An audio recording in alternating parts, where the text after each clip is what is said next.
옥탑방TV 시작합니다.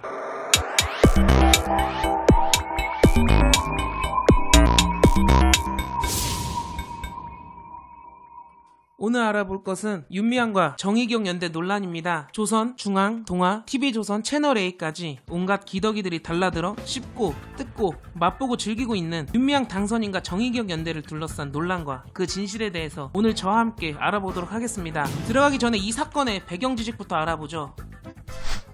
정의경 연대는 대한민국의 여성인권 단체입니다. 1990년 발족한 한국정신대 문제대책협의회와 2016년 설립된 일본군 성노예제 문제 해결을 위한 정의기억재단이 통합하여 2018년 7월 11일에 출범하였습니다. 일본군 성노예제 문제의 정의로운 해결을 목표로 하여 일본군 위안부 피해자의 지원과 진상규명을 위한 연구 및 조사, 일본군 성노예제 문제 교육 및 장학사업, 기림사업과 국제연대 사업을 추진하고 있습니다. 또 매주 수요일 수요집회를 진행하고 있습니다. 1992년 시작된 수요집회는 현재까지 이어지고 있으며 2020년 5월 27일 1441회를 맞이했습니다. 다음은 윤미향 전 이사장입니다. 윤미향 전 이사장은 지난 30년간 위안부 운동을 이끌어왔습니다. 일본군 위안부 피해자 김학순 할머니의 인터뷰를 보고 당시 창립된 지 얼마 되지 않은 정대협에 들어가 간사, 사무국장, 사무총장을 역임했으며 2008년부터는 정대협의 상임대표를 역임했습니다. 2015년 박근혜 정부의 한일 위안부 합의에 반대하며 일본으로부터 받은 10억엔을 반환하려고 정의기억재단과 정대협이 통합하여 만든 일본군 성노예제 문제 해결을 위한 정의기억 연대 이사장을 맡았으며 2020년 현재 제21대 국회의원 선거에서 더불어시민당 비례 7번을 받아 국회의원에 당선되었습니다.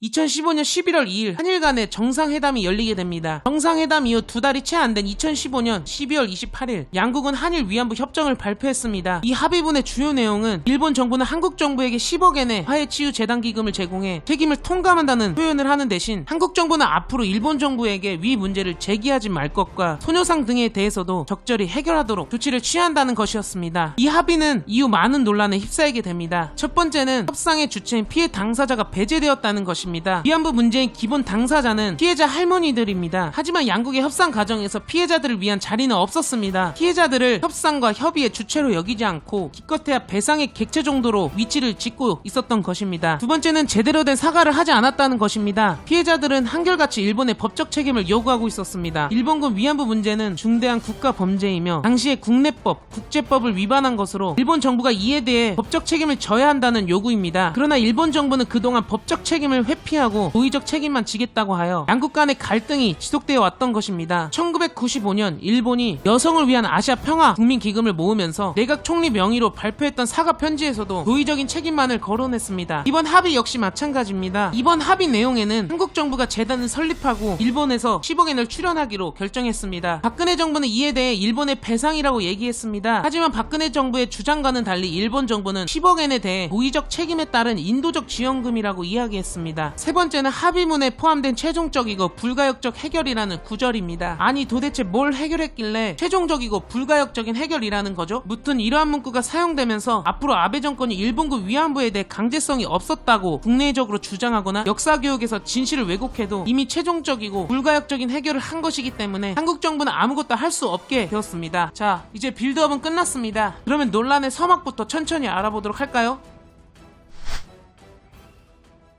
2020년 5월 7일 이용수 할머니가 기자회견을 열었습니다. 이용수 할머니는 자신을 비롯한 피해자들이 정의원으로부터 이용당했으며 수요집회의 성금, 기금 운용이 불투명하고 피해자들을 제대로 지원하지 않고 있다 지적했습니다. 또한 윤미향 당선인이 2015년 한일 위안부 합의 당시 일본이 10억엔의 출연금을 낸다는 것을 알고 있었음에도 피해자들에게 알리지 않았다고 비판했습니다. 할머니들의 기자회견 이후 논란은 커지기 시작했습니다. 기회를 포착한 기덕이들이 때로 달려들기 시작한 것이죠. 중앙일보 윤미향 부부 연 수입 5천만 원인데 딸 유학비는 1억. 조선일보 술집에서 하루 3,300만. 위안부 단체 이상한 장부. 조선일보 할머니들 왜 팔아먹나. 30년 한 맺힌 절규. 조선일보 동대협 류경식당 종업원에 돈 주면 북으로 돌아가라.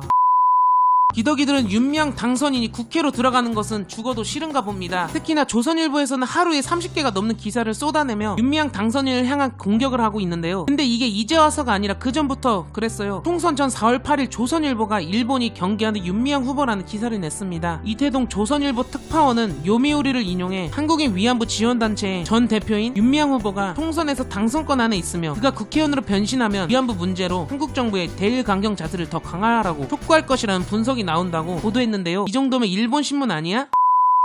무튼 다시 이야기로 돌아와서 윤미향 당선인과 정의기억 연대에 대한 논란의 핵심에 대해서 하나하나 살펴보도록 하죠. 첫 번째, 윤미향 대표는 한일 위안부 합의 당시 일본이 10억엔의 출연금을 낸다는 것을 알고 있었다. 이용수 할머니의 기자회견 이후 미래한국당의 조태용 대변인이 나섰습니다. 2017년 7월 문재인 정부가 위안부 합의를 재검토하기 위해 꾸린 한일 일본 위안부 피해자 문제 합의 검토 TF 보고서에서 위안부가 2015년 한 해에만 15차례 이상 피해자 및 관련 단체와 접촉했다고 기재되어 있으며, 이를 통해 윤미향 대표가 일본이 10억엔의 출연금을 낸 것을 알고 있었다는 것이지요. 이에 대해 윤미향 대표는 외교부의 만남은 우리의 입장을 전달하기 위한 자리였지 외교부의 설명을 듣는 자리가 아니었다고 이야기했습니다. 그런데 이 사실은 아까 조태용 대변인이 말한 한일 일본 위안부 피해자 문제 합의 검토 TF 보고서에 다 나와 있습니다. TF 보고서에 따르면 외교부는 협상에 임하면서 한일 양국 정부 사이에 합의하더라도 피해자 단체가 수용하지 않으면 다시 원점으로 돌아갈 수밖에 없으므로 피해자 단체를 설득하는 것이 중요하다는 인식을 가졌다. 또 외교부는 협상을 진행하는 과정에서 피해자 쪽에 때때로 관련 내용을 설명하였다. 그러나 최종적 불가역적 해결 확인, 국제사회 비난, 비판 자제 등 한국 쪽이 취해야 할 조치가 있다는 관해서는 구체적으로 알려주지 않았다. 돈의 액수에 관해서도 피해자 의견을 수렴하지 않았다. 결과적으로 이들의 이해와 동의를 이끌었는데 실패했다.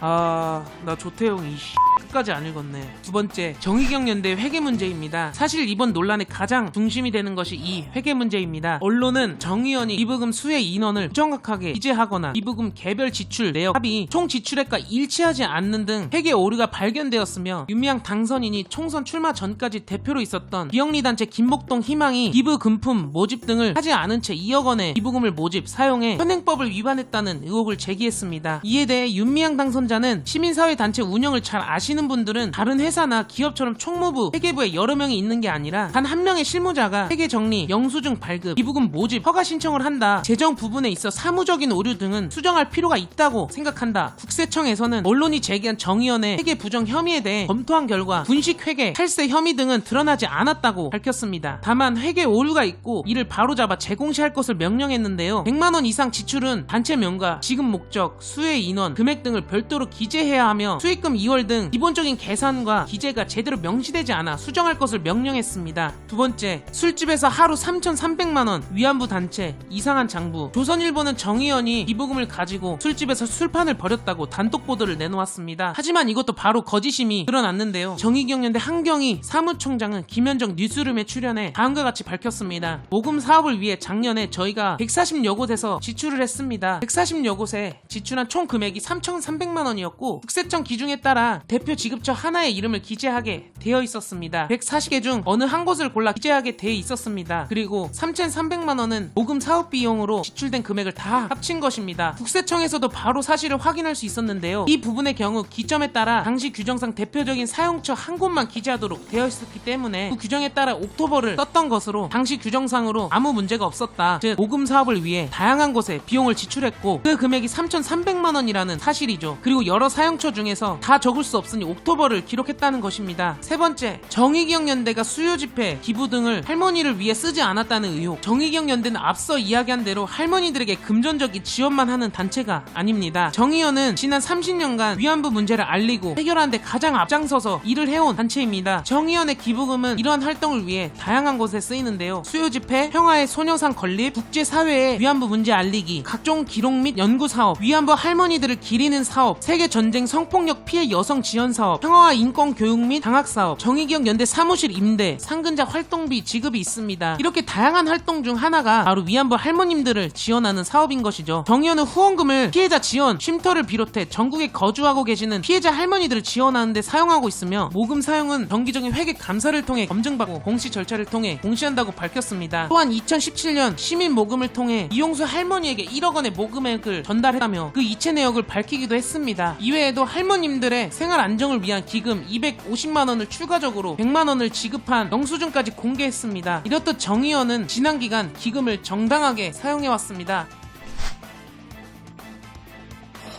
비덕이들은 윤미향 당선인과 정의연에 달려들어 온갖 가짜뉴스와 왜곡 보도를 이어가고 있습니다. 핵심은 피해자 지원 사업비 명목으로 쓰인 금액이 모금액의 20% 정도인 사실을 이용해 마치 정의기억 연대와 윤미향 전 대표가 자금을 유용한 것처럼 프레임을 짜고 의혹을 키우는 것이죠. 프레임이 만들자마자 누구보다 빠르게 남들과는 다르게 검찰이 움직이기 시작했습니다. 정의기억 연대에 대한 압수수색과 소환 조사를 시행한 것이죠. 뭔가 주작의 냄새가 나지 않나요? 무튼 이 사태를 보고 가장 기뻐하고 있을 게 일본이라고 생각하니 정말 화가 납니다. 더불어민주당 김두관 의원은 이번 사태를 두고 친일, 반인권, 반평화 세력의 최후의 공세라며 2015년 박근혜 정권이 맺은 굴욕적인 한일 위안부 합의를 문재인 정부가 파기하지 못하게 하려는 의도가 아닌가 하는 의구심을 지울 수 없다. 기부금의 진실이 아니라 위안부의 소멸을 노리고 있는 것이다. 굴욕적인 한일 위안부 합의를 했던 미래통합당, 일제와 군국주의에 빌었던 친일 언론, 위안부는 매춘이라는 친일학자들을 총 동원된 것 같다고 했습니다. 정말 공감 가지 않나요? 저는 결국 이 사건의 본질은 총선에서 패배한 친일 적폐 세력들이 민주진보 개혁 세력에 대한 반격이자 정치 공작이라고 보여지는데 여러분의 생각은 어떠신가요? 오늘 영상은 여기까지. 다음에는 조선일보는 그럼 얼마나 깨끗한지 조선일보의 100년 비리 역사에 대해 알아보도록 하겠습니다. 그럼 다음 영상에서 또 보죠.